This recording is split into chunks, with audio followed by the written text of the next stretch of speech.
Good morning everyone. ఈరోజు హిందూ అనాలిసిస్లో మనం మాట్లాడుకోబోయే మొదటి ఆర్టికల్ వచ్చేసి Nepal set to face fresh election. నేపాల్లో పొలిటికల్ క్రైసిస్ నడుస్తూ ఉందండి. దాని గురించి డీటెయిల్డ్గా మాట్లాడుకుంటాం. మనం జిఎస్ పేపర్ 2లో మాట్లాడుకుంటాం. నేపాల్లో పొలిటికల్ క్రైసిస్ జరుగుతుంటే మనం ఇండియాలో ఎందుకు మాట్లాడుకోవాలి అని అంటే, Nepal is one of our immediate neighbours. మనతో బార్డర్ షేర్ చేసుకున్నటువంటి one of the important countries and మనతో పాటు హిస్టారికల్గా, కల్చరల్గా చాలా చాలా అద్భుతమైనటువంటి రిలేషన్ ఉన్నటువంటి కంట్రీ. రీసెంట్గా మనకి వాళ్ళకి స్టాండ్ ఆఫ్ కూడా జరగడం అనేది చిన్న మ్యాప్ మీద ఇష్యూ అనేది జరగడం అనేది జరిగింది. దాని గురించి కూడా మనం అప్పుడు డీటెయిల్గా మాట్లాడుకున్నాం. బట్ ఎప్పుడైనా ఇమ్మీడియట్ నైబర్స్ ఎవరైతే ఉంటారో ఆ కంట్రీలో ఒకవేళ అన్రెస్ట్ అనేది ఆ కంట్రీకి గురైంది అనుకోండి, అన్రెస్ట్ అనేది ఇదైంది అనుకోండి, ఆ కంట్రీ యొక్క ప్రభావం బార్డర్ నేషన్స్ ఏవైతే ఉంటాయో అక్కడ బార్డర్ దీనిలో ఉండేటటువంటి మిగిలిన కంట్రీస్, వాటి బార్డర్స్లో ఉన్నటువంటి మిగిలిన కంట్రీస్ ఏవైతే బార్డర్స్ దగ్గరగా ఉన్నటువంటి మిగిలిన కంట్రీ పీపుల్ ఎవరైతే ఉంటారో వాళ్ళ మీద కూడా పడుతుందమ్మ. రైట్. సో అందుకోసం అని చెప్పి మనం ఇది చేయొచ్చు. బికాజ్ మన ఇమీడియట్ నైబర్స్లో అన్రెస్ట్ మన ఇంటర్నల్ సెక్యూరిటీ ఏదైతే ఉంటుందో ఇంటర్నల్ సెక్యూరిటీకి కూడా థ్రెట్ ఏర్పడవచ్చు. రైట్. దాంతోపాటు Nepal is an young democracy అండి, very young democracy. So young democracies యొక్క ఫెయిల్యూర్ అనేది మనం ఇప్పుడు ఈ మధ్య చూస్తూ ఉన్నాం. ఏం ఫెయిల్యూర్ చూస్తూ ఉన్నాం సార్? మీరు జాగ్రత్తగా గమనిస్తే మనం థాయిలాండ్లో థాయ్ ప్రొటెస్ట్ చూసాము, దాంతోపాటు కజకిస్తాన్లో రీసెంట్గా చూసాము. రైట్. దాంతోపాటు తజికిస్తాన్లో చూసాము. రైట్. ఇలా డిఫరెంట్ యంగ్ డెమోక్రసీస్ ఏవైతే ఉన్నాయో అవి చాలా చాలా మనం మన చిలీలో చూసాము. రైట్. సో ఈ యంగ్ డెమోక్రసీస్ ఏవైతే ఉన్నాయో అవి చాలా క్రైసిస్కి గురవుతున్నాయి, పొలిటికల్ క్రైసిస్కి. ఎందుకు జరుగుతుంది? వీటన్నింటిని ప్రిలిమ్స్ ప్లస్ మెయిన్స్ పర్స్పెక్టివ్లో డీటెయిల్డ్గా అనలైజ్ చేద్దాము. జాగ్రత్తగా వినండమ్మా. Before analysing this article, let me talk about UPSC current affairs course once. UPSC current affairs course గురించి ఒక్కసారి చెప్తాను వినండమ్మా. మీకు యూపీఎస్సీ కరెంట్ అఫైర్స్ కోర్స్లో వచ్చేది ఏంటి అంటే డీటెయిల్డ్ హిందూ అనాలిసిస్ వస్తుంది, డీటెయిల్డ్ హిందూ అనాలిసిస్ యొక్క పీడిఎఫ్ వస్తుంది. దాంతోపాటు ఎడిటోరియల్స్ ఏవైతే ఇక్కడ డిస్కస్ చేయట్లేదో ఎవరైతే జాయిన్ అవుతారో వాళ్ళకి ఎడిటోరియల్ డిస్కషన్ కూడా మీకు ఇస్తాము. దాంతోపాటు ఎడిటోరియల్ నోట్స్ ఇస్తాము, దాంతోపాటు డిస్కషన్ కూడా ఉంటుందండి. నెక్స్ట్ దాంతోపాటు ఎవ్రీడే కరెంట్ అఫైర్స్ టెస్ట్ అనేది మన యాప్లో అవుతుంది. దాంతోపాటు ఎంసీక్యూ సెషన్స్ ఏవైతే ఉన్నాయో ఎంసీక్యూ సెషన్స్ అవుతాయి. దాంతోపాటు మెయిన్ సెషన్స్ ఏవైతే ఉన్నాయో మెయిన్ సెషన్స్ అవుతాయి. మనం హిందూ హిందూలోని మనం న్యూస్ తెలుసుకుంటున్నాం. We are procuring the knowledge. మనం నాలెడ్జ్ అనేది సంపాదించుకుంటున్నాం, కరెక్టే. బట్ వాట్ అబౌట్ యూపీఎస్సీ ఎలా అడుగుతుంది అని మీకు తెలియకపోతే చాలా చాలా ఇబ్బంది పడతారు. క్వశ్చన్స్ ఎలా వస్తాయి, how you can leverage that knowledge that you have got from Hindu analysis. So ఈ ఎంసీక్యూ సెషన్స్లో మీకు డీటెయిల్డ్గా డిఫరెంట్ ఎంసీక్యూస్ చెప్పడం అనేది జరుగుతుంది. దాంతోపాటు హిందూ కాకుండా ఇండియన్ ఎక్స్ప్రెస్ కానీ, మీకు గార్డియన్ కానీ, బీబీసీ కానీ, ఇవి కూడా పిఐబి కానీ ఇవన్నీ చదవాల్సి వస్తాయి. దీనిలో హిందూలో కవర్ అవ్వకుండా వీటిలో కవర్ అయ్యేవన్నీ నేను దానిలో డిస్కస్ చేస్తానండి. ఎంసీక్యూ సెషన్స్లో లైవ్ సెషన్స్ ఉంటాయి, మీరు నాకు డౌట్స్ కూడా అడగచ్చు చక్కగా. రైట్. లైవ్ ఇంటరాక్షన్ అవుతుంది. మెయిన్ సెషన్స్ ఏవైతే ఉన్నాయో మెయిన్ సెషన్స్ కూడా జరుగుతాయి. మీరు జాగ్రత్తగా గమనిస్తే న్యూస్ వేరు, న్యూస్ బిట్వీన్ లైన్స్ ఎందుకు జరిగి ఉండొచ్చు, what are the geopolitical agenda ఏమై ఉండొచ్చు, కాన్స్టిట్యూషనల్ ప్రొవిజన్స్ ఏమై ఉండొచ్చు, అది దేన్ని ఎఫెక్ట్ చేస్తుంది, దాని తాలూకా ఇంపరేటివ్స్ ఏంటి, మెయిన్స్లో క్వశ్చన్ ఎలా రావచ్చు, how you have to answer that question, ఇలా మీ థాట్ ప్రాసెస్ ట్రిగ్గర్ చేసేలాగా మెయిన్ సెషన్స్ అనేవి ఉంటాయి. సో ఒక్కసారి జాయిన్ అయితే లైఫ్ టైం వ్యాలిడిటీతో వస్తున్నటువంటి కోర్స్ అండి. Life time validity. ఒక్కసారి ఫీజు ఎంత సార్ అంటే 8,000. 1వ తారీఖు నుంచి 8,000 ఫీజు కాస్త 10,000 అవ్వబోతుంది. చూడండి, లైఫ్ టైం వ్యాలిడిటీతో ఇస్తున్నాం. 8,000 కూడా ఒకేసారి కట్టాలంటే అక్కర్లేదు, నెలకి 2,000 చొప్పున చక్కగా కట్టుకోవచ్చు. రైట్. ఎవ్రీ మంత్ 2,000 చెప్పుకొని 4 నెలలు కట్టుకోవచ్చు. లైఫ్ టైం వ్యాలిడిటీతో ఇస్తున్నాం. జాయిన్ అవ్వాలనుకుంటే ఈ నెంబర్కి కాంటాక్ట్ చేయండి. 10,000 చేసిన తర్వాత ఇన్స్టాల్మెంట్ ఆప్షన్స్ కూడా ఇవ్వకపోవచ్చు అడ్మినిస్ట్రేషన్ వాళ్ళు. సో జాగ్రత్తగా ఆలోచించి వైజ్ డెసిషన్ తీసుకోండి అమ్మా. ఒకటే చెప్తాను ఎప్పుడు ప్రతి సెషన్లోనూ, నన్ను నమ్మి జాయిన్ అవ్వండి. మీ నమ్మకం ఒమ్ము కాదు. ప్రిలిమ్స్ టైంకి మీరు you will be very ready, పర్ఫెక్ట్గా చాలా చాలా సిద్ధంగా వెళ్తారు ప్రిలిమ్స్ ఎగ్జామ్కి. Right, trust me on this. So ఇప్పుడు మనం ఈ ఆర్టికల్ ఏదైతే ఉంటుందో దీన్ని అనలైజ్ చేద్దాము. జాగ్రత్తగా వినండి అమ్మ. Before analysing this article, let us know about Nepal's political structure అండి. నేపాల్ యొక్క పాలిటీ ఎలా ఉంటుందో ఒకసారి చూద్దాము. జాగ్రత్తగా వినండి అమ్మ. 2015 ఎప్పుడైతే ఇదైందో, 2015లో నేపాల్ ఏం చేసింది అంటే ఒక కొత్త కాన్స్టిట్యూషన్ని, న్యూ కాన్స్టిట్యూషన్ని అడాప్ట్ చేసుకోవడం అనేది జరిగింది. కొత్త రాజ్యాంగం అనేది రచించడం అనేది జరిగింది. This new constitution came in to force in 2015 అండి. After 2015 Nepal has transitioned in to a federal democratic republic. ఏ గవర్నమెంట్ ఏర్పడిందండి? Federal democratic republic, similar to India. Right, మనది కూడా ఫెడరల్ డెమోక్రటిక్ రిపబ్లిక్. మనం ఇప్పుడు ఫెడరల్ అంటే ఏంటి అంటే నాట్ యూనిటరీని అర్థం. అంటే పవర్స్ బోత్ స్టేట్కి అండ్ సెంట్రల్ గవర్నమెంట్కి ఇద్దరికి ఉంటుంది. రాష్ట్ర ప్రభుత్వాలకు కూడా మనం ఇక్కడ పవర్ని కొంత సావరెంటీ అనేది కనిపిస్తున్నాం. రైట్, కాజీ సావరెంటీ అంటారు, అది మనం కల్పిస్తున్నాం. పవర్స్ అనేవి స్టేట్స్కి కూడా షేర్ చేస్తే దాన్ని ఫెడరల్ గవర్నమెంట్ అంటాం. యూనిటరీ గవర్నమెంట్ అంటే ఓన్లీ సెంట్రల్ గవర్నమెంట్ ఉందనుకోండి, దాన్ని యూనిటరీ గవర్నమెంట్ అంటాం. Unitary government example France. మీరు ఫ్రాన్స్ తీసుకుంటే అక్కడ ఓన్లీ సెంట్రల్ గవర్నమెంట్ ఉంటుంది. స్టేట్స్ని డిపార్ట్మెంట్స్, స్టేట్ గవర్నమెంట్స్ కాదు, డిపార్ట్మెంట్స్ రూల్ చేయడం అనేది జరుగుతుంది. రైట్, సో అది మనం అర్థం చేసుకోవాలి. నెక్స్ట్, డెమోక్రటిక్ అంటే ఏంటి అంటే మీ అందరికీ తెలుసు, పీపుల్ చేతిలోనే అధికారం అనేది పెట్టడం డెమోక్రసీ అంటే. రైట్, మీ అందరికీ తెలుసు. మెజారిటీ ఎవరు ఏదైతే నిర్ణయిస్తారో దాన్ని అవలంబించడాన్ని డెమోక్రసీ అంటాం. రిపబ్లిక్ అంటే ఏంటి? నో మోనార్కీ అని అర్థం. రైట్, ఒక మొనార్క్ అండర్లో ఉండదు. ఎలక్టెడ్ రిప్రజెంటేటివ్స్, పీపుల్ అందరూ కలిసి మా తరపున చట్టాలు చేయండి అయ్యా బాబు అని కొంతమందిని ఎన్నుకుంటారు. రైట్, వాళ్ళని రిప్రజెంటేటివ్స్ అంటాం. సో ఈ రిప్రజెంటేటివ్ ఫార్మ్ ఆఫ్ గవర్నమెంట్ ఏదైతే ఉంటుందో వితౌట్ ఏ మొనార్క్, దాన్ని ఏమంటాము? రిపబ్లిక్ అంటాం. సో ఫెడరల్ డెమోక్రటిక్ రిపబ్లిక్గా రూపాంతరం చెందడం అనేది జరిగింది. ఎవరండి? నేపాల్. రైట్, తర్వాత 2015లో ఈ కొత్త కాన్స్టిట్యూషన్ వచ్చిన తర్వాత 2017లో నేపాల్లో జనరల్ ఎలక్షన్స్ అనేవి జరిగినాయండి. 2017లో మొత్తం నేపాల్ వాళ్ళు ఎంతమందిని ఎదుర్కొన్నారు? ప్రజలు ఎంతమందిని ఎన్నుకున్నారు? 275 మందిని రిప్రజెంటేటివ్స్ ఎవరైతే ఉన్నారో వాళ్ళని ఎన్నుకోవడం అనేది జరిగింది. 275 రిప్రజెంటేటివ్స్ వాళ్ళ ప్రతినిధి సభకి, మన లోక్సభ ఏదైతే ఉంటుందో అక్కడ ప్రతినిధి సభ అంటారు, ప్రతినిధి సభకి ఏదైతే లోవర్ హౌస్కి ఎన్నుకోవడం అనేది జరిగింది. అయితే ఎవరికండి ఈ 275లో లీడ్ ఎవరికి వచ్చింది అంటే ఎన్సిపి, నేషనల్ కమ్యూనిస్ట్ పార్టీ ఏదైతే ఉంటుందో, దిస్ ఈజ్ సౌత్ ఈస్ట్ ఏషియాలో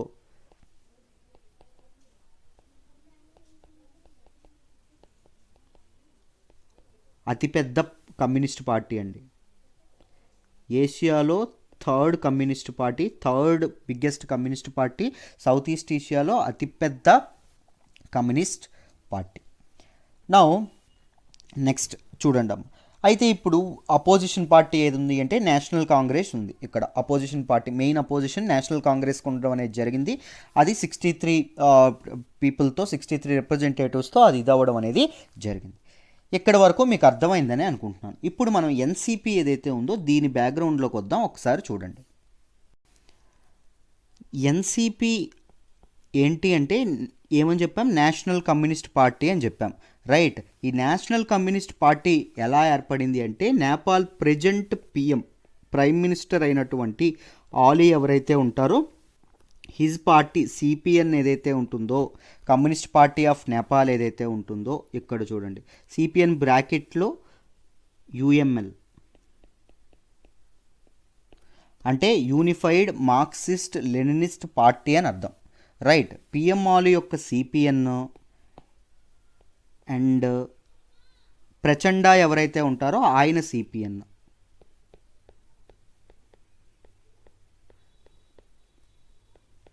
ఆయన పార్టీ కూడా ఉంది, communist party of Nepal. You know దీనికి బ్రాకెట్లో ఏంటి అంటే మావోయిస్ట్ సెంటర్. ఇవి రెండు పార్టీలండి, అర్థమైందా? ఈ రెండు పార్టీలు కలిపి ఏం ఫామ్ అయింది?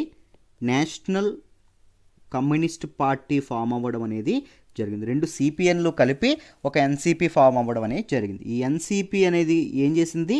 తర్వాత గవర్నమెంట్, నేపాల్లో గవర్నమెంట్ అనేది ఫామ్ చేయడం అనేది జరిగిందమ్మా. నేపాల్లో ప్రభుత్వం నడుపుతున్న NCP party is the combination of PM Molisch CPN, Prachanda CPN. రెండు different parties, you know different representatives, elected representatives ఎవరైతే ఉన్నారో వీళ్ళిద్దరూ కలిసి ఇది అవ్వడం అనేది జరిగింది. రైట్. అయితే ఏం జరిగింది అంటే పిఎంగా పనిచేస్తున్నటువంటి ఆలీ ఎవరైతే ఉన్నారో ఈయన తన గవర్నెన్స్, పరిపాలనా పద్ధతి ఏదైతే ఉంటుందో దాన్ని చేంజ్ చేసుకోవడం అనేది జరిగింది. యూనో ఇండియా మీద డిఫరెంట్ దృక్పథం అనేది, డిఫరెంట్ ధోరణి అనేది మనం వ్యక్తపరిచారు. యూనో వీటన్నింటికి గొడవలు అనేవి, యూనో పిఎం ఆలీ తాలూకా గవర్నెన్స్ మీద చాలా చాలా అసంతృప్తి అనేది మన ప్రచండ ఎవరైతే ఉంటారో ఈయన వ్యక్తం చేయడం అనేది జరిగింది. ఈయనతో పాటు ఉన్నటువంటి ఈయన తరపున ప్రో ప్రచండ పీపుల్ ఎవరైతే ఉంటారో వాళ్ళు, రిప్రజెంటేటివ్స్ ఎవరైతే ఉంటారో వాళ్ళు పిఎం ఆలీ పైన ఎప్పటికప్పుడు విమర్శలు గుప్పిస్తూనే ఉండడం అనేది జరిగింది. అర్థమైందా?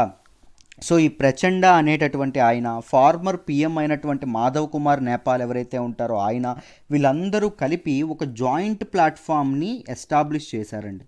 ఒక జాయింట్ ప్లాట్ఫామ్ని ఎస్టాబ్లిష్ చేసి ప్రతిసారి ఎవరైతే పిఎం తెచ్చినటువంటి బిల్స్ ఏవైతే ఉంటాయో వాటిని వ్యతిరేకం పెడుతూ ఉండడం అనేది జరుగుతుంది. బికాజ్ ఎందుకు అంటే స్టాండింగ్ కమిటీకి ప్రతి బిల్లు స్టాండింగ్ కమిటీకి వెళ్ళేది.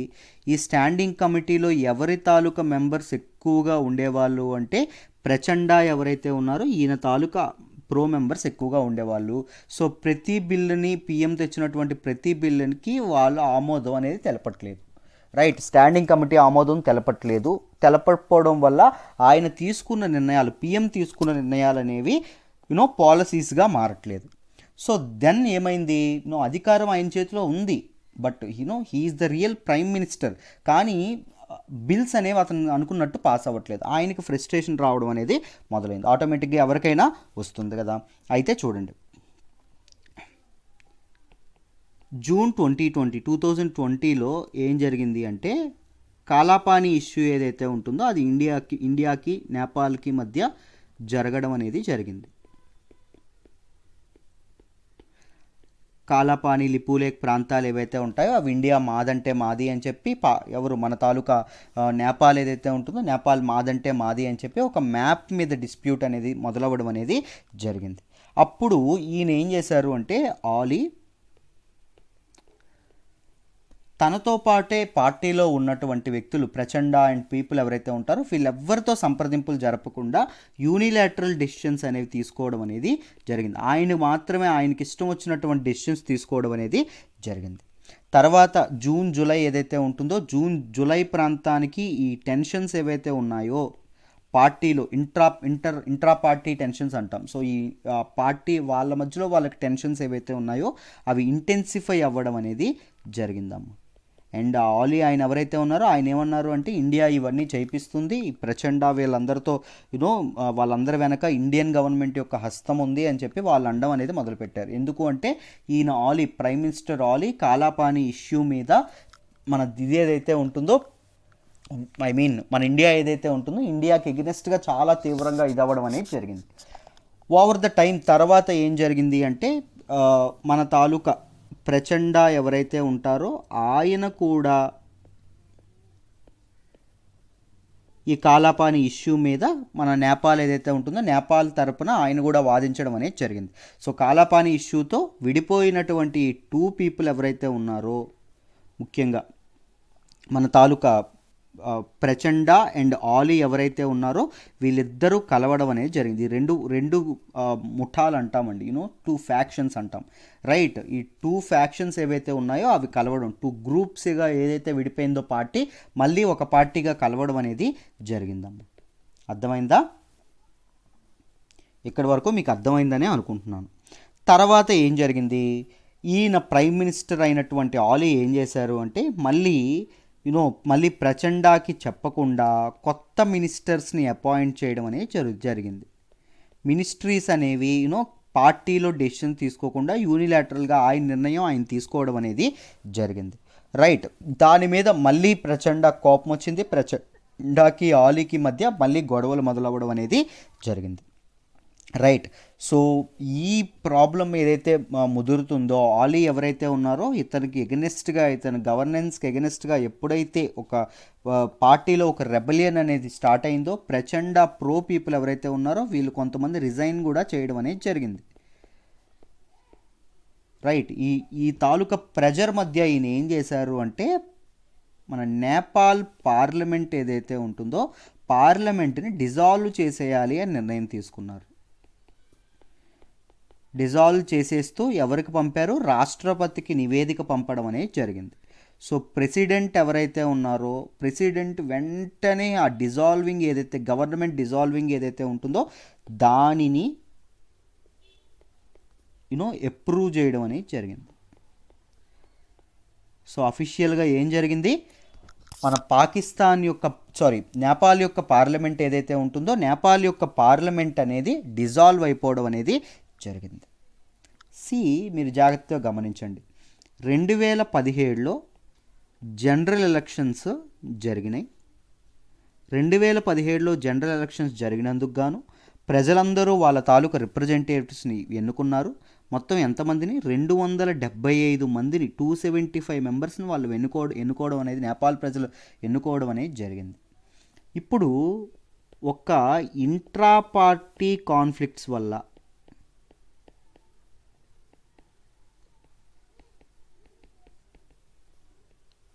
275 మెంబర్స్ ఉన్నటువంటి పార్లమెంట్ ఏమైంది?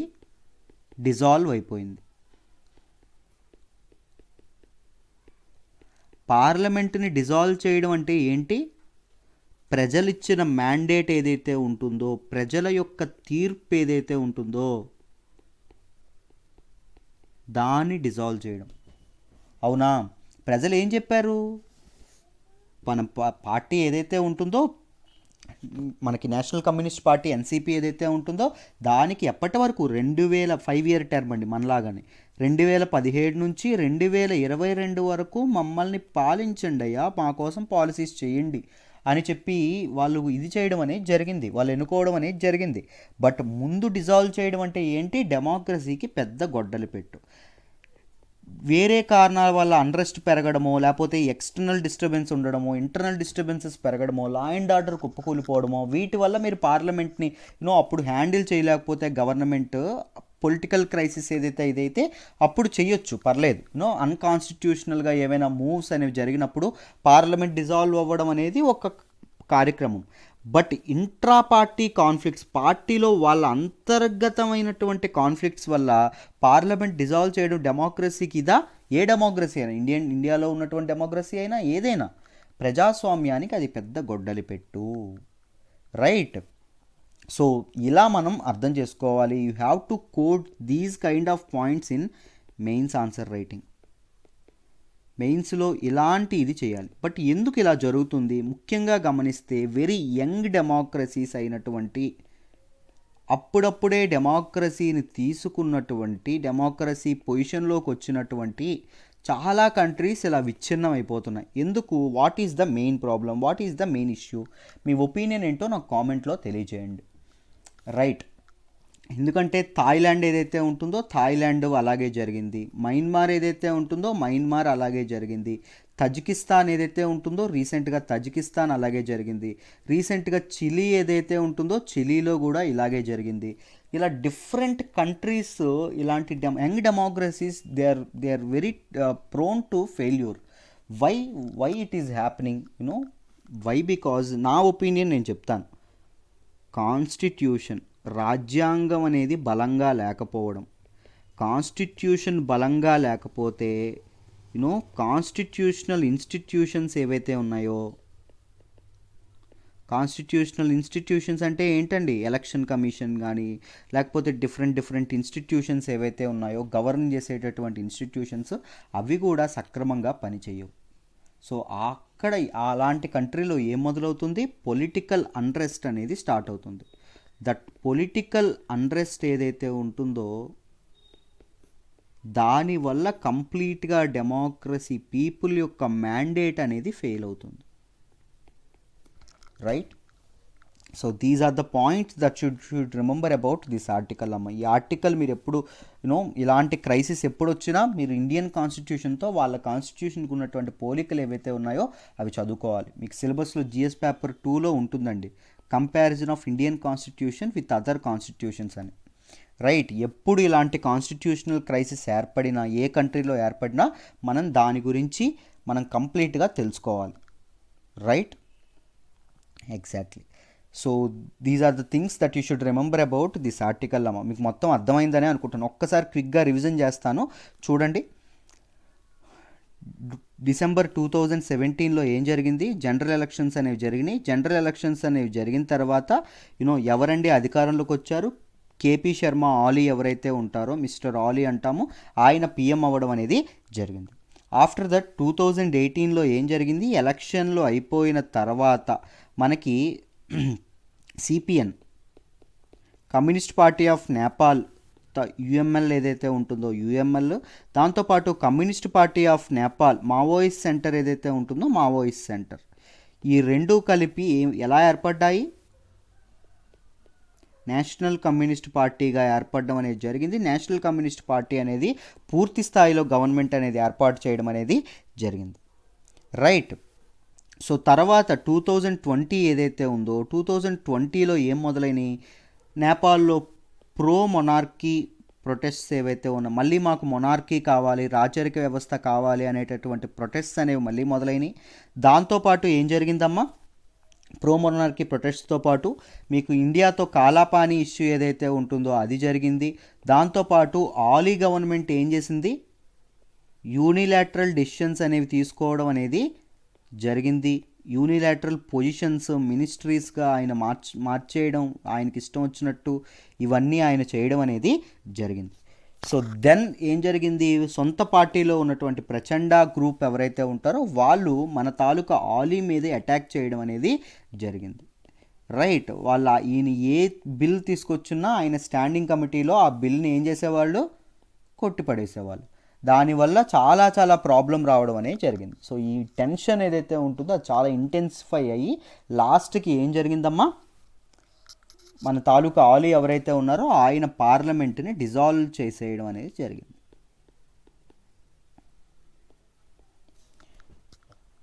ఇవన్నీ మీరు ఇలా గుర్తుపెట్టుకోవాలి. I hope you understand this article really well. Now let us look at some facts about Nepal. Nepal గురించి కొన్ని ఫ్యాక్ట్స్ అనేవి చూద్దాము, చూడండి అమ్మ. Nepal has border with only 2 countries అండి. ఒకటి చైనా, టిబెట్ అటానమస్ రీజియన్ అంటాము. రెండవది ఏంటి, ఇండియా. నార్త్కి చైనా అండి, పైన చైనా ఉంటుంది, సౌత్, ఈస్ట్, వెస్ట్ ఇది మొత్తం ఏముంటుంది, అన్ని బౌండరీస్ ఇండియా ఉండడం అనేది, భారతదేశం ఉండడం అనేది జరిగింది. ఈస్ట్ ఫ్లోయింగ్, ఈస్ట్ ఈ ఎండ్లో ఇక్కడ ఉన్నటువంటి రివర్ పేరు ఏంటి, మేచీ రివర్. ఈ వెస్ట్లో పాకిస్తాన్కి ఇక్కడ ఉన్నటువంటి ఇదేంటి రివర్ ఏంటి, కాళీ రివర్. నేపాల్ బౌండరీస్గా రివర్స్ని ఎక్కడ ఏ ట్రీటీలో ఎన్నుకున్నారు, ట్రీటీ ఆఫ్ సుగౌలి. ఎవరెవరికి జరిగిందండి ట్రీటీ ఆఫ్ సుగౌలి, బ్రిటిష్ వాళ్ళకి, దాంతోపాటు నేపాల్ మొనార్క్స్ ఎవరైతే ఉంటారో నేపాలీ మొనార్క్స్ వాళ్ళకి జరగడం అనేది జరిగింది. ఆఫ్టర్ ఆంగ్లో నేపాల్ వార్ ఏదైతే ఉంటుందో 1818లో అయిపోయింది. ఆ నేపాల్ తర్వాత, ఆ వార్ తర్వాత ఇవి జరగడం అనేది జరిగింది, ఈ ట్రీటీ జరగడం అనేది జరిగింది, right. These are the facts that you should remember. Main thing, Nepal యొక్క మెయిన్ ఇదేంటండి, బుద్ధుడు పుట్టిన నేల ఏంటి, నేపాల్. బుద్ధుడు అక్కడే పుట్టడం అనేది జరిగింది, రైట్. సో ఎక్కువగా ఉండేటటువంటి పీపుల్ ఎవరు, రిలీజియన్స్ హిందూస్, తర్వాత బుద్ధిస్ట్ పీపుల్, బుద్ధిజం ఫాలో అయ్యేవాళ్ళు, రైట్. సో ఈ ఫ్యాక్ట్స్ ఏవైతే ఉన్నాయో అవి గుర్తుపెట్టుకోవాలి. నేను క్వశ్చన్ ఇస్తాను, దాన్ని ఆన్సర్ చేయండి. నేపాల్లో పీపుల్ సెలబ్రేట్ చేసుకునేటటువంటి అతిపెద్ద పండగ ఏంటి? What is the main festival of Nepal? నా కామెంట్ బాక్స్లో ఆన్సర్స్ మీరందరూ తెలియజేయండి. Right, I hope you understand this article really well. Let me move to the next article అమ్మా. మనం మాట్లాడుకోబోయే నెక్స్ట్ ఆర్టికల్ వచ్చేసి lasting solution for monkey menace. Very important regarding GS paper 3 environment and ఎకాలజీలో మాట్లాడుకుంటాం. దాంతోపాటు government ఇనిషియేషన్స్లో GS paper 2లో కూడా మనం దీన్ని మాట్లాడుకుంటాం. జాగ్రత్తగా వినండి, మీకు క్లియర్గా ఎక్స్ప్లెయిన్ చేస్తాను. రీసెంట్గా ఏం జరిగింది అంటే, దేశంలోని సెకండ్ మంకీ రీహాబిలిటేషన్ సెంటర్ తెలంగాణలో స్టార్ట్ అవ్వడం అనేది జరిగిందండి. తెలంగాణలో వీళ్ళు స్టార్ట్ చేయడం అనేది జరిగింది. మొదటిది మరి ఎక్కడుంది సార్ అంటే హిమాచల్ ప్రదేశ్లో ఉందమ్మా. మొదటిది హిమాచల్లో, రెండవది ఎక్కడుంది, ఇప్పుడు ఎక్కడ స్టార్ట్ చేశారు, తెలంగాణలో స్టార్ట్ చేయడం అనేది జరిగింది. At Gandiramana Harithavanam near Chincholi village in Nirmal district. ఏ డిస్ట్రిక్ట్లో అండి? తెలంగాణలో నిర్మల్లో. ఎక్కడ? గండిరామన్న హరితవనం. ఇది సౌత్ ఇండియాలో మొదటిదండి, ఇండియాలో రెండవది. గుర్తుపెట్టుకోండి, ఇండియాలో మొదటిది హిమాచల్ ప్రదేశ్లో, రెండవది ఎక్కడ? తెలంగాణలో ఉండడం అనేది జరిగింది. రైట్. సో కోతుల కోసం ప్రైమేట్స్ ఏవైతే ఉంటాయో, ఐ మీన్ మంకీస్ ఏవైతే ఉంటాయో, వాటికి ఒక మంచి రీహాబిటేషన్, ఒక సస్టైనబుల్ హ్యాబిటేట్గా దాన్ని రూపొందించడం కోసం, దాన్ని తయారు చేయడం కోసం several fruit and flowering plants ఏవైతే ఉంటాయో వాటిని ప్లాంట్ చేయడం అనేది జరిగింది. వెరైటీ ఆఫ్ ట్రీస్ని ప్రొవైడ్ చేయడం అనేది జరిగింది. దాంతోపాటు మెడిసినల్ ప్లాంట్స్ ఏవైతే ఉంటాయో మెడిసినల్ ప్లాంట్స్ని కూడా అక్కడ ఇది చేయడం అనేది జరిగింది. రైట్. డిఫరెంట్ అంటే జనావాసాల్లోకి వచ్చేటటువంటి మంకీస్ ఏవైతే ఉంటాయో వాటిని వీళ్ళు పట్టుకొని ఆ రీహాబిలిటేషన్ సెంటర్లో కొంతకాలం ఉంచి తర్వాత వాటిని ఫారెస్ట్లో వదిలేయడం అనేది, రిలీజ్ చేయడం అనేది జరుగుతుందమ్మా. అర్థమైందా? రైట్. దాంతోపాటు రీహాబిలిటేషన్ సెంటర్తో పాటు ఏమేమి తీసుకొచ్చారు? ల్యాబ్, ఆపరేషన్ థియేటర్ ఒకటి, మౌస్ డేర్ పార్క్ ఒకటి, play cum recreation facilities for children, boating లాంటి ఫెసిలిటీస్ ఏవైతే ఉన్నాయో వాటన్నింటినీ ఇది చేయడం అనేది జరిగిందమ్మా. మొత్తం ఎంత స్పెండింగ్తో చేశారు? దీనికి మొత్తం ఖర్చు ఎంత అయింది అంటే 2.65 crores ఖర్చు పెట్టడం అనేది జరిగింది. 2.65 crores దీన్ని ఇది చేయడం అనేది జరిగింది. This is the first facility in India and the second facility in first facility in south India, second facility in India. Right. Second kind of this facility in south India. So these are the facts that you should remember about this article. ఈ article గురించి మీరు ఇవి చేయాలి. Right. ఒక్కసారి మనం ఇంతవరకు వచ్చాం కాబట్టి తెలంగాణలో ఉన్నటువంటి నేషనల్ పార్క్స్ ఏంటి, తెలంగాణలో ఉన్నటువంటి వైల్డ్ లైఫ్ శాంక్చురీస్ ఏంటి, ఒక్కసారి చెప్తాను, జాగ్రత్తగా వినండి. దేవర్ అంటీన్ నెంబర్ ఆఫ్ టైమ్స్ ఏం జరిగింది, మన తాలూకా ఇదేదైతే ఉందో అంటే మన తాలూకా ఐ మీన్ యూపీఎస్సీ ఎగ్జామ్ ఏదైతే ఉంటుందో దానిలో చాలా సార్లు ఈ నేషనల్ పార్క్స్ గురించి, వైల్డ్ లైఫ్ శాంక్చురీస్ గురించి క్వశ్చన్లు అడిగారండి. నేషనల్ పార్క్స్ ఏవే ఉన్నాయి అంటే చూడండి, Kasu Brahmananda Reddy national park, Mahavir Harina Vanasthali national park, Mrugavani national park. These 3 national parks were there in Telangana. Right. If we talk about wildlife sanctuaries మొత్తం 9 ఉన్నాయండి. ఒకటి Kinnerasani wild life sanctuary, 2 Eturnagaram wild life sanctuary, 3 Kawal wild life sanctuary, 4 Lanjamadugu Sivaram wild life sanctuary. Right.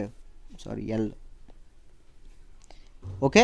Next Manjira crocodile wild life sanctuary, అన్నింటికంటే అతిపెద్దది గుర్తుపెట్టుకోండి ఏంటంటే Nagarjuna Sagar Srisailam wild life sanctuary. ఇది తెలంగాణలో అన్నింటికంటే పెద్దది, గుర్తుపెట్టుకోండి. Next Pakhal wild life sanctuary, next Pocharam wild life sanctuary, దాంతోపాటు Pranahita wild life sanctuary. These are the wild life sanctuaries that were there in Telangana. మీరు వీటన్నింటి పేర్లు జాగ్రత్తగా గుర్తుపెట్టుకోవాలండి.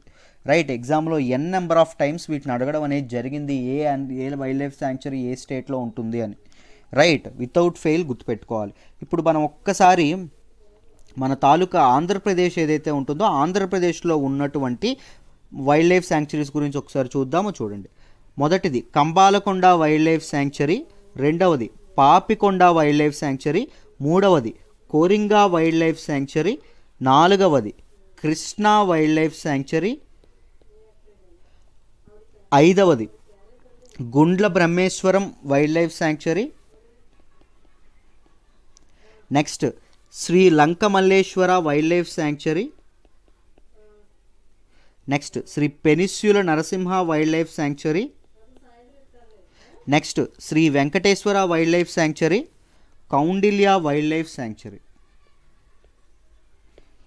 These are the wild life sanctuaries that were there in Andhra Pradesh. మీరు ఒకటి గుర్తుపెట్టుకోండమ్మా, మీకు notes రాసుకోవడానికి ఏమైనా ఇబ్బందిగా ఉంటే స్లో చేసి ఒకసారి వీలైతే రాసుకోండి. బట్ ఏమైనా ఇబ్బంది ఉంటే యూ కెన్ జాయిన్, చక్కగా కరెంట్ అఫైర్స్ కోర్స్ జాయిన్ అయితే నేను ఇప్పుడు చెప్పేవి ప్రతిదీ మీకు పీడిఎఫ్ రూపంలో ఇస్తాను. హాయిగా మీరు రివిజన్ చేసుకోవచ్చు ఎగ్జామ్ ముందు కానీ ఎప్పుడైనా. మీకు చాలా చాలా దీనిగా హెల్ప్గా ఉంటుంది. రైట్, దట్ పీడిఎఫ్ మీకు చాలా ఎంసీక్యూ సెషన్స్ చాలా హెల్ప్ అవుతాయి. మెయిన్ సెషన్స్ ఏవైతే ఉన్నాయో అవి చాలా హెల్ప్ అవుతాయి. పీడిఎఫ్ చాలా హెల్ప్ అవుతుంది. ఎవ్రీడే కరెంట్ అఫైర్స్ టెస్ట్ పెట్టడం వల్ల మీరు ఎక్కడున్నారు కరెంట్ అఫైర్స్ ప్రిపరేషన్లో అని మీకు తెలుస్తుంది. 1వ తారీఖు నుంచి 10,000 అయిపోతుంది ఫీజు. ఆలోచించండి, ఆలోచించి జాయిన్ అవ్వండి. రైట్, వైజ్ డిసిషన్ తీసుకోండి. Right, I hope you understand this article really well. Let me move to the next article అమ్మ. మనం మాట్లాడుకోబోయే నెక్స్ట్ ఆర్టికల్ వచ్చేసి India to bring more nations into coastal radar network.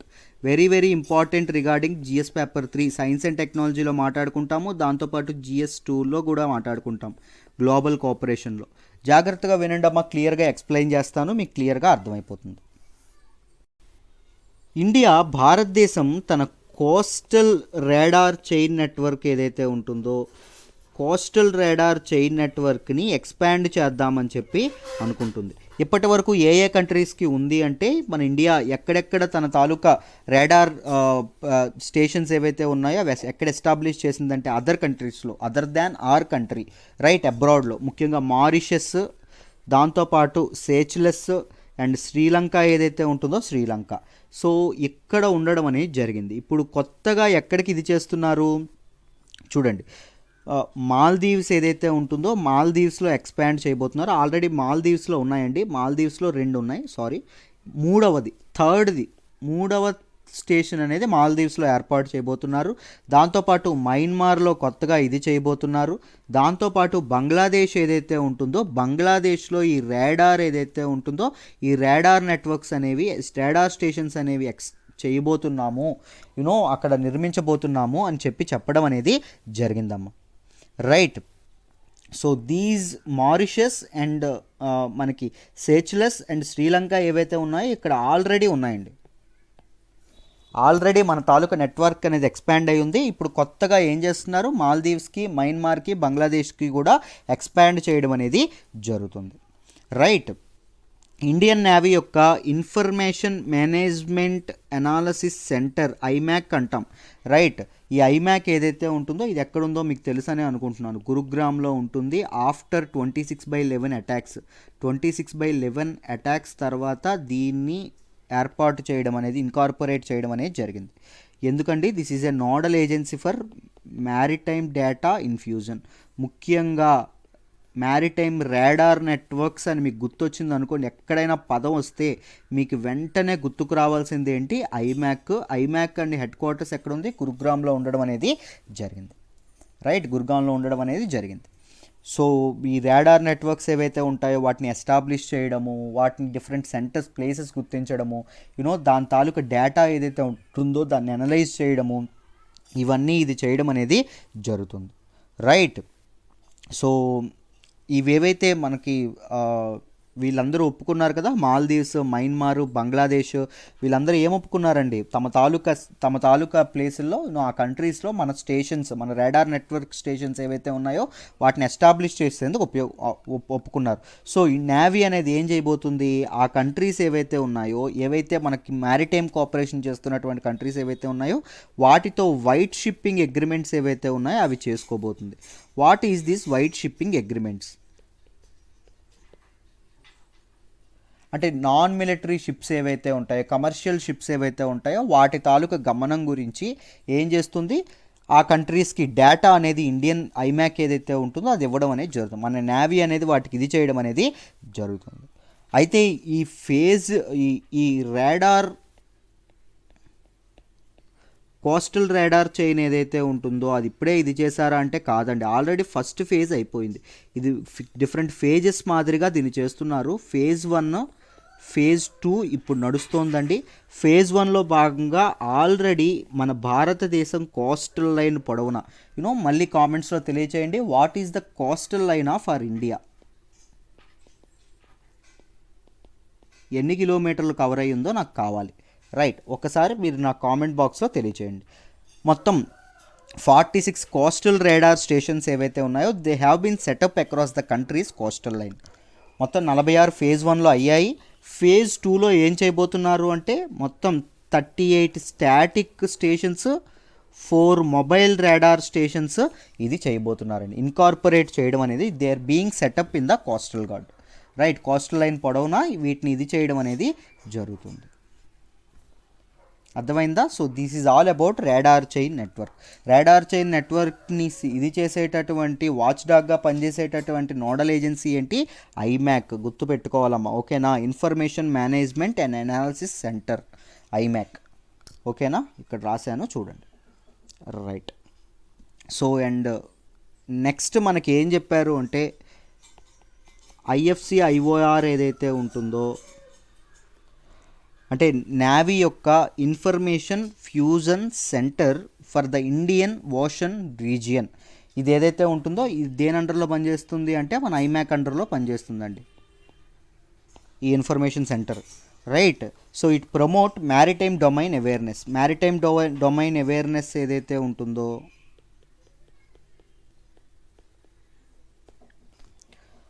Maritime domain awareness ఏదైతే ఉంటుందో దాన్ని కూడా ఇది promote చేయడానికి it is expected to promote maritime domain awareness. ఇది ఒక డీటెయిల్ మీరు గుర్తుపెట్టుకోవాలి. దీనిలో మోర్ లైసెన్ ఆఫీసర్స్ ఎవరైతే ఉంటారో ఈ లైసెన్ ఆఫీసర్స్ చాలామంది బయట కంట్రీస్ నుంచి దీనిలో ఎంప్లాయ్ అవ్వనున్నారు. మామూలుగా బయట కంట్రీస్ ఎందుకు ఎంప్లాయ్ చేస్తాయంటే ఎప్పుడైతే ఒక 2 కంట్రీస్ మధ్య కోఆపరేషన్ అనేది ఇదైందో they should be a medium. Right, ఒక ట్రస్ట్ ఫ్యాక్టర్ అనేది ఉండాలి. సో దానికోసం అని చెప్పి మన ఇండియన్ ఇదే ఐఎఫ్సి ఐఓఆర్ సంస్థ ఏదైతే ఉంటుందో దీనిలో మనం బయట నుంచి ఫ్రాన్స్ నుంచి కానీ వేరే ప్రాంతాల నుంచి ఎవరైతే కోఆపరేట్ చేస్తున్నారో అక్కడ నుంచి ఆఫీసర్స్ని మనం పిలిపిస్తాం. రైట్, ఆ కంట్రీస్ ఆఫీసర్స్ మన దానిలో నియమించడం అనేది జరుగుతుంది. ఒక ట్రస్ట్ ఫ్యాక్టర్ అనేది ఇంటర్నేషనల్ కమ్యూనిటీలో బిల్డ్ చేయడానికి these people will act as a barriers. Right, ఒక వంతెనల్లాగా వీళ్ళు బాగా హెల్ప్ చేయడం అనేది జరుగుతుంది. ముఖ్యంగా ఎవరైతే IAS cadre people IFS cadre people ఎవరైతే ఉంటారో వాళ్ళని ఎక్కువగా ఈ ఆఫీసర్స్గా నిర్ణయిస్తారండి. మన ఆఫీసర్స్ కూడా డిఫరెంట్ కంట్రీస్లో పనిచేయడం జరుగుతుంది. ఎలాగా? లైసెన్ ఆఫీసర్స్గా. రైట్, మీకు ఇది మొత్తం అర్థమైందనే అనుకుంటున్నాను. So what about this IFC IOR, ఇది ఏం చేస్తుంది దీని గురించి తెలుసుకుందాం. ఇట్ ఈజ్ ఏ 24/7 24 గంటలు పనిచేస్తుంది regional information sharing centre. Information sharing అనేది చేస్తుంది. దేనికి సార్, దేని గురించి ఇన్ఫర్మేషన్ చేస్తుంది అంటే real time moving of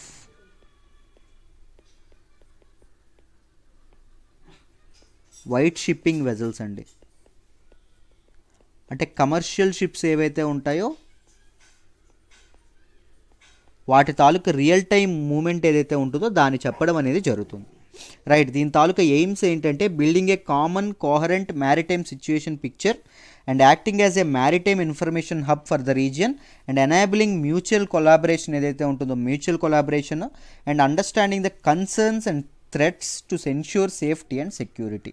so ఈ సేఫ్టీ అండ్ సెక్యూరిటీని ఎన్ష్యూర్ చేయడానికి దీన్ని నియమించడం అనేది, దీన్ని ఇది చేయడం అనేది, దీన్ని ఎస్టాబ్లిష్ చేయడం అనేది జరిగింది. దీనిలో ఎవరు వస్తారండి? లైసెన్స్ ఆఫీసర్స్ రావడం అనేది జరుగుతుంది. Right, yeah. సో ఈ సెంటర్ ద్వారా ఏం జరుగుతుంది అంటే వైట్ షిప్పింగ్ మీద ఇన్ఫర్మేషన్ ఏదైతే ఉంటుందో, అంటే కమర్షియల్ నాన్ మిలిటరీ షిప్పింగ్ ఏదైతే ఉంటుందో దాన్ని వైట్ షిప్పింగ్ అంటాం. రైట్, దాని మీద ఇన్ఫర్మేషన్ దాని గురించి ఇన్ఫర్మేషన్ డిఫరెంట్ కంట్రీస్ మధ్య ఎక్స్చేంజ్ చేసుకోవడం అనేది జరుగుతుంది. రైట్, మ్యారిటైమ్ డొమైన్ అవేర్నెస్ కూడా కల్పించడం, ఇండియన్ ఓషన్ రీజియన్లో కల్పించడం కూడా దీని పని, ఐఎఫ్సి ఐఓఆర్ యొక్క పని. ఐఎఫ్సి అంటే ఏంటి? మళ్ళీ చెప్తున్నాను, ఇన్ఫర్మేషన్ ఫ్యూజన్ సెంటర్ అండి. ఓకేనా, ఫర్ ఇండియన్ ఓషన్ రీజియన్, దాన్ని ఐఎఫ్సి ఐఓఆర్ అని చెప్పి అనడం అనేది జరుగుతుంది. So these are the facts that you should remember about this article. ఈ ఆర్టికల్ గురించి మీరు ఈ ఫ్యాక్ట్స్ అనేవి తప్పకుండా గుర్తుపెట్టుకోవాలి. ఇంతకీ రాడార్ అంటే ఏంటి? తెలియని వాళ్ళు ఉండొచ్చు, వాళ్ళ కోసం చెప్తున్నాను. ఒక్కసారి చూడండి, ఈజీ. రాడార్ ఫుల్ ఫామ్ ఏంటి అంటే అమ్మా, రేడియో డిటెక్షన్ అండ్ రేంజింగ్.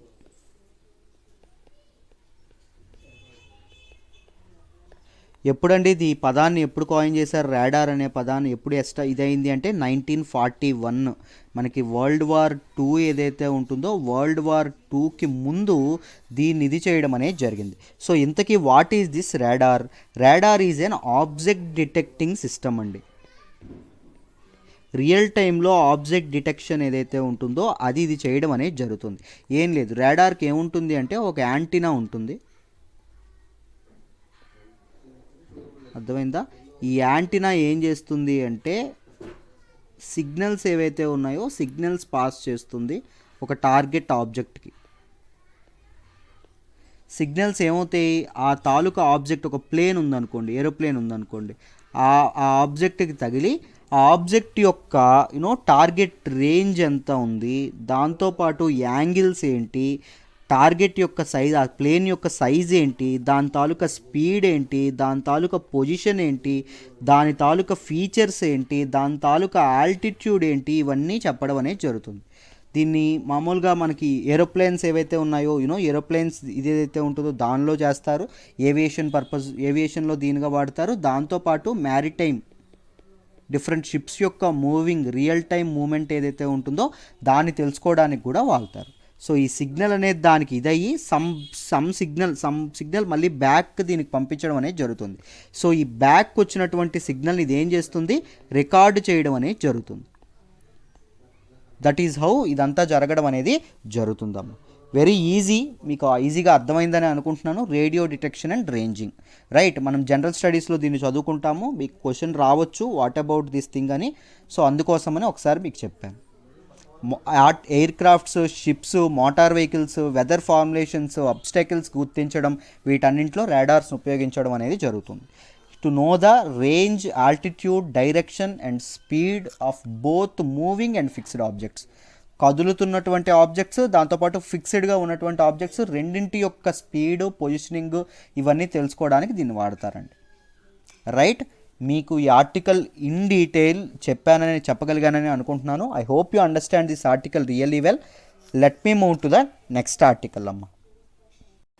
మనం మాట్లాడుకోబోయే నెక్స్ట్ ఆర్టికల్ ఏంటి అంటే new virus strain out of control, United Kingdom. జాగ్రత్తగా వినండమ్మా, జిఎస్ పేపర్ 2లో మనం దీన్ని చదువుకుంటాం. క్లియర్గా ఎక్స్ప్లెయిన్ చేస్తాను, జాగ్రత్తగా వినండమ్మా ఒకసారి. సరిగ్గా 1 ఇయర్ క్రితం లాస్ట్ ఇయర్ డిసెంబర్లో ఎక్కడో చైనాలో మారుమూల ప్రాంతమైనటువంటి వుహాన్లో ఒక వైరస్ పుట్టుకొచ్చిందండి.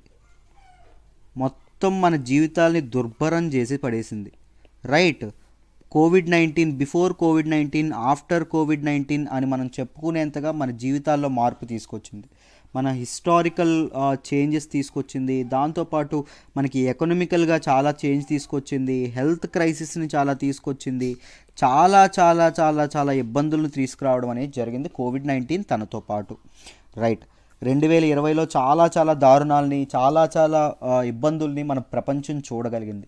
బట్ మన మానవాళి చూడగలిగింది. బట్ తట్టుకొని ఎప్పుడైతే వ్యాక్సిన్ అనేది రోల్ అవుట్ అవుతుంది అనే టైంకి ఈ కోవిడ్-19 తన తాలూకా మ్యుటేషన్ ద్వారా ఒక కొత్త స్ట్రెయిన్తో రావడం అనేది జరిగిందమ్మ. రైట్, ఎంత బ్యాడ్ న్యూసో చూడండి. రైట్, అంతా సద్దు మణిగిపోతుంది అనే టైంలో ఒక న్యూ స్ట్రెయిన్ ఆఫ్ కోవిడ్-19 ఏదైతే ఉంటుందో అది రావడం అనేది జరిగింది. సో దీనికి ఎఫెక్ట్ అయ్యి యూరప్ ఏదైతే ఉంటుందో, యూకే ఏదైతే ఉంటుందో, యూకేలో చాలా చాలా ప్రాబ్లంగా ఉందంట. ఈ న్యూ కరోనా వైరస్ యొక్క న్యూ స్ట్రెయిన్ ఏదైతే ఉంటుందో, ఈ న్యూ స్ట్రెయిన్ వల్ల the corona virus was out of control అని చెప్పడం అనేది జరిగింది. రైట్, బ్రిటిష్ హెల్త్ సెక్రటరీ ఏం చెప్పారు అంటే the new strain of corona virus was out of control. దాన్ని మేము కంట్రోల్ చేయలేకపోతున్నాము, విపరీతంగా స్ప్రెడ్ అవుతుంది, it is acting like A super spreader. చాలా చాలా విపరీతంగా స్ప్రెడ్ అవుతుంది ఈ తాలూకా కొత్త వైరస్ అని చెప్పడం అనేది. కొత్త వైరస్ స్ట్రెయిన్ కరోనా వైరస్దే, SARS-CoV-2దేనండి, దాని తాలూకా కొత్త స్ట్రెయిన్. ఎలా వస్తుంది ఏంటి మ్యూటేషన్ ప్రాసెస్ చెప్తాను, కంగారు పడద్దు. రైట్, సో జాగ్రత్తగా వినండి, మీకు క్లియర్గా అర్థమైపోతుంది. ఆ న్యూ స్ట్రెయిన్ కోవిడ్-19 యొక్క న్యూ స్ట్రెయిన్ పేరేం పెట్టారు అంటే VUI 2020-12/01. ఇదండి ఆ న్యూ స్ట్రెయిన్ యొక్క పేరు. ఏంటి అసలు ఈ న్యూ స్ట్రెయిన్ అంటే ఏంటి, సింపుల్గా చెప్తాను, జాగ్రత్తగా వినండి. మనకి కోవిడ్-19 ఏదైతే ఉంటుందో, కోవిడ్-19 యొక్క స్పెషాలిటీ, కరోనా వైరస్ స్పెషాలిటీ ఏంటి, మామూలుగా దాని తాలూకా సిగ్నిఫికెన్స్, దాని చుట్టూ ఉండేటటువంటి స్పైక్స్, ప్రోటీన్ మెటీరియల్తో ఉండేటటువంటి స్పైక్స్ ఏవైతే ఉంటాయో, స్పైక్స్ చుట్టూ ఉంటాయండి ప్రతి కరోనా వైరస్కి. ఇప్పుడు మన కోవిడ్-19 తాలూకా వైరస్ ఏంటి, SARS-CoV-2, దీనికి కూడా సేమ్ స్పైక్స్ ఉంటాయి. స్పైక్స్తో పాటు ఏముంటాయి అంటే లోపల ఒక సింగిల్ స్ట్రెయిన్ RNA అనేది ఉంటుంది. లోపల ఏముంటుందమ్మా, RNA అనేది ఉంటుంది. When corona virus infect you, మనకి ఎప్పుడైనా కరోనా వైరస్ వచ్చింది అంటే ఏం జరుగుతుందో చెప్తాను చూడండి. కరోనా వైరస్ వచ్చినప్పుడు మన సెల్ ఏదైతే ఉంటుందో, మన సెల్లో ఉండేటటువంటి మనకి ఒక రిసెప్టర్ ACE2 రిసెప్టర్ అని అంటారు, ACE2 రిసెప్టర్ అని అంటారు. ఈ ACE2 రిసెప్టర్, ఇది ACE2 రిసెప్టర్ అనుకోండి. ఈ కోవిడ్-19 యొక్క ఇదేదైతే ఉంటుందో, స్పైక్స్ ఏవైతే ఉన్నాయో అవి దానికి అటాచ్ అవుతాయండి. మన సెల్ ఏదైతే ఉంటుందో సెల్కి అటాచ్ అవ్వడం అనేది జరుగుతుంది. సెల్కి అటాచ్ అయిన తర్వాత ఈ కోవిడ్-19 కరోనా వైరస్ ఏదైతే ఉంటుందో అది బాడీ లోపలికి రావడం అనేది జరుగుతుంది. గుర్తుపెట్టుకోండి, ఈ స్పైక్స్ అప్పుడు తగ్గిపోతాయండి. ముందున్నటువంటి స్పైక్స్ ఉండవు, తగ్గిపోతాయి వన్స్ బాడీలోకి వచ్చిన తర్వాత. రైట్, ఇప్పుడు ఏం జరుగుతుంది అంటే ఈ RNA ఏదైతే ఉంటుందో, కరోనా వైరస్ పని చేయడానికి ఉపయోగపడే RNA ఏదైతే ఉందో అది మన సెల్ లోపల విచ్ఛిన్నం అవ్వడానికి ప్రయత్నిస్తుంది. అంటే రెప్లికేట్ చేయడానికి, తన తాలూకా కాపీస్ ఏవైతే ఉన్నాయో కాపీస్ రెప్లికేట్ చేయడానికి ప్రయత్నిస్తుంది. ఈ RNA ఏం చేస్తుంది, ఇంటర్న్ ప్రొడ్యూసెస్ ప్రోటీన్స్. అంటే కరోనా వైరస్ మెంబ్రెయిన్కి సంబంధించినటువంటి ఒక ప్రోటీన్ తయారు చేస్తుంది. దాంతోపాటు కరోనా వైరస్ యొక్క స్పైక్కి సంబంధించినటువంటి ఒక ప్రోటీన్, మెంబ్రెయిన్ అంటే ఈ చుట్టుపక్కల ఉంది కదండి, ఇది అర్థమైందా. దాంతోపాటు కరోనా వైరస్లో లోపల ఉన్నటువంటి కంపోజిషన్కి సంబంధించినటువంటి ఒక ప్రోటీన్. ఈ ప్రోటీన్లన్నీ తయారు చేస్తుంది. ఈ ప్రోటీన్ ఏం తయారు చేస్తుంది, అది ఇచ్చిన దీని ప్రకారం స్పైక్స్ని తయారు చేస్తుంది. ఇదేం చేస్తుంది, మెంబ్రెయిన్ని తయారు చేస్తుంది. ఇదేం చేస్తుంది, ఇంకా అదర్ కంపోజిషన్ ఏదైతే ఉంటుందో కరోనా వైరస్లో దాన్ని తయారు చేస్తుంది. ఇవన్నీ కలిపి ఏం చేస్తాయి, కొత్త వైరస్ని సృష్టిస్తాయి. ఇప్పుడు ఎలా అయితే పిల్లలు పెట్టినట్టు చూడండి, మనకు మధ్యలో సర్కిల్ వచ్చింది, ఇది వచ్చింది. రైట్, RNA ఎలాగూ ఉండను ఉంది, ఇదే RNA కదా. సో ఈచ్ వన్ ఏం చేస్తుంది, కొత్త వైరస్ని ఇది చేయడం అనేది జరుగుతుంది. సో వైరస్ లోడ్ అనేది ఇలా పెరుగుతుంది, వైరస్ అనేది ఇలా అవుతుందమ్మా. మీకు అర్థమైందా. సో చెప్తాను చూడండి, ప్రతి ఒక్క పనిలో చిన్న పొరపాట్లు జరుగుతూ ఉంటాయి.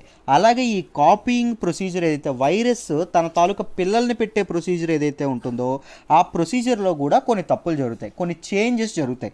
That change we call it as mutation. సైంటిస్టులు ఆ చేంజ్ని ఏమంటారు, మ్యూటేషన్ అంటారు. రైట్, సో ఇలాగే సేమ్ ప్రవర్తించేటటువంటి ఒరిజినల్ కరోనా వైరస్ ఏదైతే బాడీలోకి మొదట ఎంటర్ అయిందో అలాంటి వైరస్ని రెప్లికేట్ చేసే పనిలో భాగంగా మ్యుటేషన్ జరిగేది ఏం చేస్తాయంటే కొత్త రకమైనటువంటి కరోనా వైరస్సే కానీ దానికి కొత్త బిహేవియరల్ ప్యాటర్న్స్ ఉంటాయి, కొత్త అటాకింగ్ ప్యాటర్న్ ఉంటుంది, దానికి కొత్త రకమైనటువంటి ఇదనేది ఉంటుంది. సో అలాంటివి తయారు చేయడం అనేది జరుగుతుంది. అండ్ వెన్ దిస్ స్ప్రెడ్ దాంట్ వల్ల కొత్త మ్యుటేషన్ జరగడం వల్ల ఏం జరుగుతుంది అంటే అవి సూపర్ స్ప్రెడర్స్గా యాక్ట్ చేస్తాయండి. చాలా చాలా ఎక్కువ స్ప్రెడ్ అయ్యేటట్టు చేయడం అనేది జరుగుతుంది. మీరు జాగ్రత్తగా గమనిస్తే ఈ వైరస్ ఏదైతే ఉంటుందో అప్పటికప్పుడే ఈ వైరస్ గురించి మనకి హెర్డ్ ఇమ్యూనిటీ అనేది రీచ్ అయిపోతూ ఉంటాం. చాలామందికి వచ్చేస్తూ ఉంటుంది వైరస్. సో ఈ వైరస్ ఎక్కువగా స్ప్రెడ్ చేయలేదు, బట్ కొత్త స్ట్రెయిన్ ఏదైతే ఉంటుందో అది మాత్రం ఏం చేస్తుంది, కొత్తగా హెర్డ్ ఇమ్యూనిటీ దానికి పనిచేయదు, అప్పుడు సూపర్ స్ప్రెడర్గా పనిచేయడం అనేది జరుగుతుంది. అర్థమైందా? అది సూపర్ స్ప్రెడర్గా పనిచేయడం అనేది జరుగుతుంది. హ్యూమన్ సెల్స్తో ఇంటరాక్షన్ అనేది పెరుగుతుంది, కరోనా వైరస్ ఇన్ఫెక్టివిటీ ఏదైతే ఉంటుందో అది పెరగడం అనేది జరుగుతుంది. Right. And virus attract more effectively with humans ACE2 receptor ఏదైతే చెప్పాను కదా, ఈ రిసెప్టార్ ఏదైతే ఉంటుందో దీనికి ఇంకాస్త అటాచ్ చేయడంలో ఇంకాస్త ఎఫెక్టివ్గా పనిచేయడం అనేది జరుగుతుందమ్మ. అర్థమైందా? సో ఈ మ్యుటేషన్ అనేది అలాంటి చాలా ప్రాణాంతకంగా ఉంటుంది. రైట్. చాలా చాలా ఇబ్బందులు అనేవి కలుగజేయడం అనేది జరుగుతుంది. సో ఆ కొత్త మ్యుటేషన్తో ఆ కొత్త వచ్చినటువంటి ఆ కొత్త స్ట్రెయిన్ ఏదైతే ఉంటుందో వైరస్ స్ట్రెయిన్ అది మనకి యూకేలో రీసెంట్గా బయటపడడం అనేది జరిగిందమ్మ. యూకేలో రీసెంట్గా దాని గురించి బయటకు రావడం అనేది జరిగింది. రైట్. సో వ్యాక్సిన్స్ వర్క్ అవుతాయా మరి ఈ స్ట్రెయిన్ మీద అంటే వ్యాక్సిన్ వర్క్ అవ్వదు అని ప్రూవ్ చేసేటటువంటి ఎవిడెన్సెస్ అయితే ఏం లేవు, బట్ చెప్పలేం. ఇంకా ఇనిషియల్ స్టేజెస్ ఆఫ్ ఎవిడెన్స్ ఫైండింగ్లో ఉన్నారు సైంటిస్టులు. ఇంకా ఈ టీకాలు అనేవి దానికి పనిచేస్తాయో లేదో తెలియదు, బట్ యూరోప్లో మాత్రం త్వరగా వ్యాక్సిన్స్ అనేవి రోల్అవుట్ అయ్యే ప్రయత్నం అనేది చేస్తున్నారు. త్వరగా వ్యాక్సిన్స్ వచ్చి ప్రజలందరినీ కాపాడే ప్రయత్నం అనేది చేస్తున్నారు. సో దీని ప్రకారంగా గవర్నమెంట్ చాలా స్ట్రిక్ట్ క్రిస్మస్ లాక్డౌన్ ఏదైతే క్రిస్మస్ ఆంక్షలు ఏవైతే ఉన్నాయో అవి విధించాయి. పండగ సమయంలో ప్రజలు పాపం కలిసి సోషలైజ్ అవ్వడానికి వీలు లేకుండా పోవడం అనేది జరుగుతుంది. సోషల్ డిస్టెన్సింగ్ ఏదైతే ఉంటుందో, లాక్డౌన్స్ ఏవైతే ఉన్నాయో అవన్నీ పదాలు మనం న్యూస్ పేపర్లో చదువుకుంటున్నాం because of this news train. Right. మళ్ళీ లాక్డౌన్స్, ఇంకా ఫ్లైట్లు బ్యాన్లు ఏవైతే ఉంటాయి, యూరోప్కి ఫ్లైట్స్ అనేవి క్లోజ్ అవుతున్నాయి. సో ఇవన్నీ జరగడం అనేది జరుగుతుంది. అవుట్ సైడ్ బ్రిటన్ కూడా మొత్తం 9 న్యూ స్ట్రెయిన్ వల్ల వచ్చేటటువంటి కేసెస్ 9 బయటపడ్డాయంటండి. ఎక్కడ అంటే 9 కేసెస్ ఎక్కడ అంటే డెన్మార్క్లో, మొత్తం 11 బయటపడ్డాయి. 9 కేసెస్ డెన్మార్క్లో, 1 కేసు నెదర్లాండ్స్లో, ఇంకొక కేసు ఆస్ట్రేలియాలో బయటపడడం అనేది జరిగింది.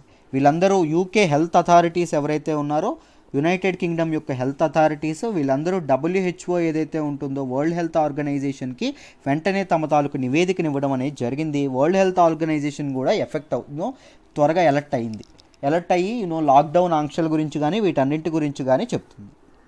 సో సుమారుగా 16.4 మిలియన్ పీపుల్ మీద ఈ లాక్డౌన్ యొక్క ప్రభావం పడొచ్చంట. ఈ లాక్డౌన్ అనేది వీళ్ళ మీద విధించవచ్చంట. And even the rest of the population, ఇది మొత్తం this accounts to 31% population of UK అండి. But the rest of the population మొత్తం ఎంత ఉంటుంది, ఇంకో 69 ఉంటుంది. ఈ 69% పీపుల్ కూడా సోషలైజ్ అవ్వచ్చు, but only on Christmas day రోజు మాత్రమే, not extending to any further. December 26 నుంచి కొత్త లాక్డౌన్ ఆంక్షలు అనేవి యూరోప్ మొత్తంగా అమలు అవుతాయని చెప్తున్నారు. వేల్స్ అనేది ఇప్పటికే స్ట్రిక్ట్ లాక్డౌన్ మెజర్స్ అనేవి ఇది చేసింది. స్కాట్లాండ్ ఏదైతే ఉంటుందో, Scotland bans travel to other UK regions ఏవైతే ఉన్నాయో, బ్రిటన్ కానీ మనకి మిగిలినటువంటి వేల్స్ కానీ దీనికి వెళ్ళడం అనేది ఆపడం అనేది జరిగింది. దాంతోపాటు అదే నార్థన్ ఐర్లాండ్ కూడా యూకేలోకి వస్తుందమ్మా. మీకు అన్నింటికీ నేను ముందు ఆల్రెడీ చాలాసార్లు చెప్పాను. యూకే కంప్రైజెస్ ఆఫ్ ఏంటండి, Wales, Scotland, Britain, northern Ireland. అర్థమైందా? జాగ్రత్తగా గుర్తుపెట్టుకోవాలి. రైట్. సో ఈ మూడింటిని కలిపి ఏమంటాం, వేల్స్ని, స్కాట్లాండ్ని, బ్రిటన్ని కలిపి గ్రేట్ బ్రిటన్ అంటాం.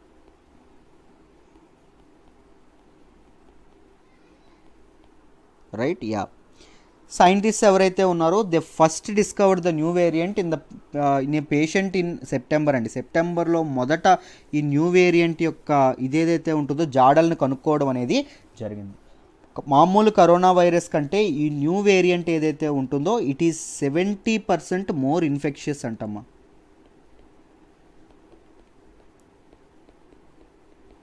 చాలా ఇన్ఫెక్షియస్గా పనిచేయడం అనేది జరుగుతుంది, చాలా తొందరగా వైరస్ లోడ్ అనేది పెంచుతుంది, చాలా ప్రాణాంతకంగా లెథల్గా తయారయ్యేటటువంటి అవకాశం ఉంది.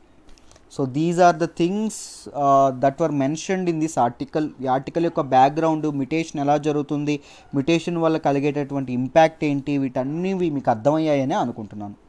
I hope you understand this article in detail అమ్మా. Let me move to the next article. మనం మాట్లాడుకోబోయే నెక్స్ట్ ఆర్టికల్ వచ్చేసి over 340 students in Nigeria back with parents after ordeal. Very important regarding GS paper 2 అమ్మ. నేను already దీన్ని explain చేశాను. మళ్ళీ ఒక్కసారి న్యూ డెవలప్మెంట్స్ ఏమున్నాయో ఒక్కసారి చూద్దాము. అండ్ బికాజ్ ద న్యూస్ మనం మాట్లాడే న్యూస్ అంతా కంటిన్యూస్గా వస్తూనే ఉందండి, రైట్? ఎక్కువగా రిపీటెడ్ న్యూసే రావడం అనేది జరుగుతుంది, సేమ్ ఇన్ఫర్మేషన్ అనేది ఉంటుంది. అందుకే నేను ఒక్కసారి ఇది చేసినటువంటి ఇది మళ్ళీ ఎప్పుడు అంటే ఆ వారంలో ఇంకొకసారి మాత్రమే రిపీట్ చేస్తున్నాను. No, I am not repeating many things because of course the news also has been మీకు ఎలా అంటే రిపీట్ అవుతూ ఉంది. ఇది ఎలా ఉంటుంది అంటే అమ్మ, నేను హౌ ఐ చూజ్ ఆర్టికల్స్ అంటే మీకు ఎక్స్ప్లెయిన్ చేయడానికి. మీకు సమ్ రిపోర్ట్స్ ఏవో వచ్చాయి అనుకోండి, దానిలో ఏముంటుంది ఎక్స్ప్లెయిన్ చేయడానికి, పలానా విషయాలు జరిగాయి, పలానా ఇది జరిగింది అని చెప్పేయడం చాలా ఈజీ, రైట్? దానిలో మీకు పెద్దగా నేర్చుకోవడానికి కూడా ఏముండదు. But when we pick up some kind of issues based articles ఏవైనా మనం ఇది చేసాం అనుకోండి, దానిలో కాన్స్టిట్యూషనల్ ప్రొవిజన్స్ ఏంటి, ఏ విధంగా అర్థం చేసుకోవచ్చు, ఏ విధంగా ఎనలైజ్ చేయాలి, ఈ విషయాలన్నీ మీకు తెలుస్తాయి. సో ఈ రిపోర్ట్స్ మరి మిస్ చేయాలా సార్, మేము వాటిని కోల్పోతున్నాం కదా అంటే, అవి దేనిలో డిస్కస్ చేస్తున్నాను అంటే, మనం కరెంట్ అఫైర్స్ కోర్స్లో భాగంగా ఉండేటటువంటి ఎంసీక్యూ సెషన్స్ ఏవైతే ఉన్నాయో దానిలో డిస్కస్ చేస్తున్నాను.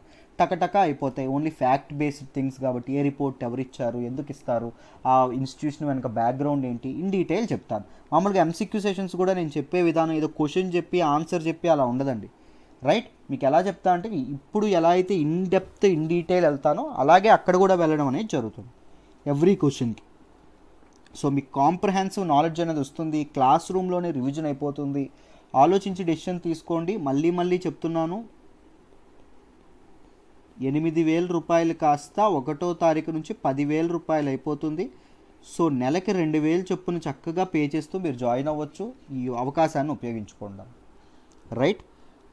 ఒక్కసారి చూడండి ఈ ఆర్టికల్లో ఏం చెప్పారో చెప్తాను. నైజీరియా ఏదైతే ఉంటుందో, Nigeria's freed school boys have reunited their joyful పేరెంట్స్ని కలుసుకోవడం అనేది జరిగిందంట. అండ్ నెక్స్ట్ ఏమైందంటే అమ్మ, మామూలుగా కరెక్ట్గా 1 వీక్ క్రితం సుమారుగా ఒక 370 చిల్లర 370+ స్టూడెంట్స్ బాయ్స్ ఎవరైతే ఉన్నారో వాళ్ళని బోకో హరం అనేటటువంటి ఒక ఇన్సర్జెంట్ గ్రూప్, ఒక మిలిటెంట్ గ్రూప్ ఏదైతే ఉంటుందో, ఒక ఎక్స్ట్రీమిస్ట్ గ్రూప్ ఏదైతే ఉంటుందో అది కిడ్నాప్ చేయడం అనేది జరిగింది. దిస్ బోకో హరం గ్రూప్ మళ్ళీ డేట్స్ బ్యాక్ టు 2014లో కూడా కొంతమంది అమ్మాయిల్ని ఇది చేయడం అనేది, స్కూల్ గర్ల్స్ ఎవరైతే ఉంటారో వాళ్ళని కిడ్నాప్ చేయడం అనేది జరిగింది. ఇది నైజీరియాలో ఉండేటటువంటి ఒక ఇన్సర్జెంట్ టీమ్ అండి. అది ఇలా వర్క్ చేయడం అనేది జరుగుతుంది. సో నెక్స్ట్ వాళ్ళు ఎవరైతే ఉన్నారో గవర్నమెంట్కి అండ్ బోకో హరం గ్రూప్కి నెగోషియేషన్స్ జరిగి ఈ 370 మంది పిల్లల్ని వాళ్ళు విడుదల చేయడం అనేది జరిగింది, ఎవరైతే కిడ్నాప్ చేశారో వాళ్ళు, రైట్? ఇంకా 80+ స్టూడెంట్స్, సుమారుగా 80 పైగా పిల్లలు ఎవరైతే ఉంటారో దే హ్యాపెండ్ ఆన్ వాళ్ళు కూడా కిడ్నాప్ అవ్వడం అనేది జరిగింది, వాళ్ళు కూడా అబ్డక్షన్కి గురవ్వడం అనేది జరిగిందమ్మా. బట్ లోకల్ పీపుల్ కానీ లోకల్ ఫోర్సెస్ కానీ ఏవైతే ఉన్నాయో క్విక్గా రియాక్ట్ అవ్వడం వల్ల ఈ 80 మంది పిల్లల్ని బోకో హరం వాళ్ళ నుంచి రెస్క్యూ చేయడం అనేది జరిగింది, వాళ్ళని చక్కగా కాపాడడం అనేది జరిగింది. ఒకసారి నైజీరియా యొక్క జాగ్రఫికల్ లొకేషన్ చూద్దాము, ఒకసారి జాగ్రత్తగా వినండి. చూడండి అమ్మా, ఇది ఆఫ్రికా మ్యాప్. ఆఫ్రికా మ్యాప్లో వెస్టర్న్ ఆఫ్రికన్ రీజియన్ ఏదైతే ఉంటుందో అది చూడండి జాగ్రత్తగా. ఇదిగోండి, ఇది ఏదైతే కంట్రీ ఉందో ఇది నైజీరియా, అర్థమైందా? నైజీరియా యొక్క బార్డర్స్ ఏంటి, వెస్ట్ సైడ్లో బెనిన్, నార్త్ సైడ్లో నైజర్, నార్త్ ఈస్ట్లో చాద్, సౌత్లో ఏముంది కెమెరూన్. ఇప్పుడు నో సారీ, మీకు సౌత్ ఈస్ట్లో ఏముంది అంటే క్యామరూన్, అండ్ సౌత్లో ఏముంది అంటే అట్లాంటిక్ ఓషన్ అండి. ఇదంతా అట్లాంటిక్ ఓషన్ ఉండడం అనేది జరుగుతుంది. రైట్, మీరు జాగ్రత్తగా ఇవేవైతే ఉన్నాయో వీటిని గుర్తుపెట్టుకోవాలండి. ఏ కంట్రీకి ఏ బౌండరీస్ ఉన్నాయో మీకు ఆన్ ఫింగర్ టిప్స్ ఉండాలి, అది గుర్తుపెట్టుకోండి అమ్మ.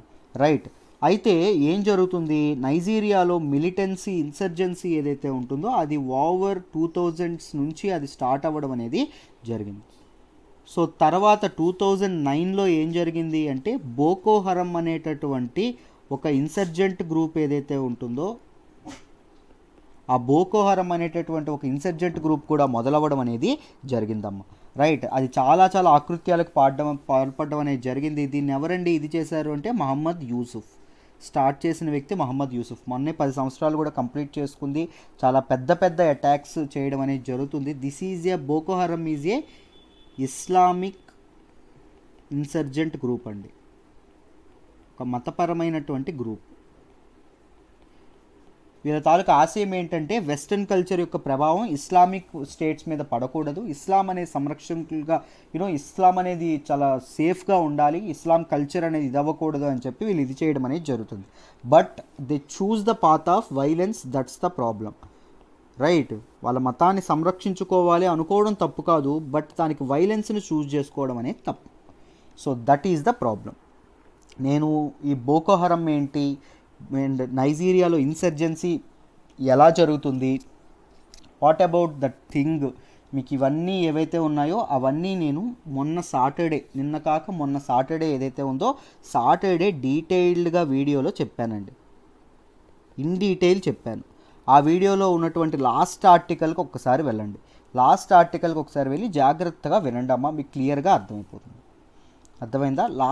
లాస్ట్ బిఫోర్ అనుకుంటాను, ఏదో ఒకటి తెలియదు నాకు ఎగ్జాక్ట్గా, బట్ ఆ వీడియోలో లాస్ట్ 2 ఏవైతే ఉంటే రెండింట్లో ఒకటి ఉంటుంది. రైట్, ఆ ఒక్క ఆర్టికల్లో డీటెయిల్డ్గా చెప్పానండి, మీకు కంప్లీట్గా చెప్పాను మొత్తం నైజీరియన్ ఇన్సర్జెన్సీ గురించి. ఒక్కసారి వినండి అమ్మా, క్లియర్గా అర్థమవుతుంది.